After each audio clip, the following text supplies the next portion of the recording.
सबसे पहले तो इतने दिन वीडियो नहीं आई उसके लिए सॉरी। अब से हर मंडे को वीडियो आएगी। तो अगर अभी तक तुमने चैनल को सब्सक्राइब नहीं किया है तो कर दो। अब आज की कहानी पर आते हैं। तो मैं और मेरे दोस्त हमारे पास वाले जंगल में कैंपिंग करने के लिए गए थे। उस जंगल में एक रिवर थी जिसका नाम विलामेट रिवर था। एक्चुअली हम वहाँ पे हाइकिंग करने के लिए गए थे। हमने नदी के किनारे लकड़ियाँ जलाई और फिशिंग करने लगे। फिशिंग के बाद हमने वहाँ पे थोड़ी ड्रिंक की। सब कुछ अच्छा चल रहा था। हम चारों आराम से बैठकर बातें कर रहे थे। करीब 2 बजे के आसपास हम अपने टेंट में सोने के लिए चले गए। मैंने अपने बेस्ट फ्रेंड के साथ अपना टेंट शेयर किया और बाकी के 2 एक टेंट शेयर कर रहे थे।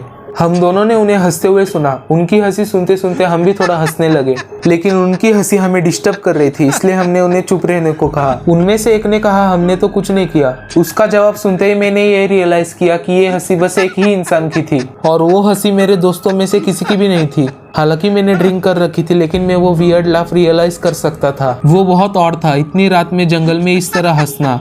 वो हंसी और बढ़ रही थी और वो हंसी हमारे टेंट के पास ही आती जा रही थी।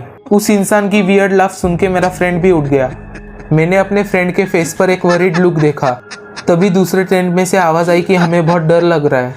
जैसे जैसे वो हंसी हमारे पास आती जा रही थी, हमने ये रियलाइज़ किया कि ये किसी 40-50 साल बूढ़े आदमी की आवाज़ थी। उसकी आवाज़ सुनकर हमें लग रहा था कि इसने भी हमारी तरह ड्रिंक कर रखी है और ऐसा लग रहा था कि वो किसी से बातें करते करते हंस रहा था। उसकी हंसी बहुत क्रीपी और लाउड थी। वो सिचुएशन में यहाँ पे डिस्क्राइब नहीं कर सकता।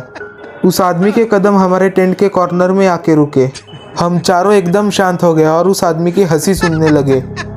अचानक वो हंसी बंद हो गई। हमें पता नहीं था कि बाहर कौन था।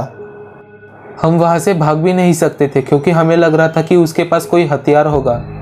सब कुछ एकदम शांत हो गया। हमें पता नहीं चल रहा था कि हम आगे क्या करें।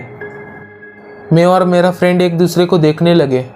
हम दोनों इतना डर गए थे कि हम दोनों रोने ही वाले थे, लेकिन हम अपने आप को शांत रख रहे थे। हमें लग रहा था कि हमारे बाकी के दोनों दोस्त हमारे साथ प्रैंक कर रहे हैं, लेकिन मैं उन दोनों को अच्छे से जानता हूँ। वो दोनों ऐसा कर नहीं सकते क्योंकि वो बहुत शांत लड़के थे।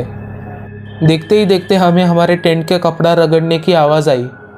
तभी हमने हमारे टेंट के कपड़े पर किसी का हाथ देखा। हम दोनों ने ज़ोर से चिल्लाया और टेंट के बाहर भागने लगे। हमारी आवाज़ सुनकर हमारे बाकी के दोनों दोस्त ने भी हमें फॉलो किया। हम चारों जंगल के बीच में से तेज़ी से भाग रहे थे। मैं जल्दी से मेरे कार में बैठ गया। मेरे बाकी के तीनों दोस्त भी कार के अंदर बैठ गए।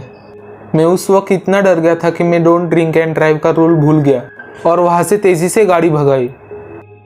वो मेरी ज़िंदगी का सबसे हॉरर एक्सपीरियंस था।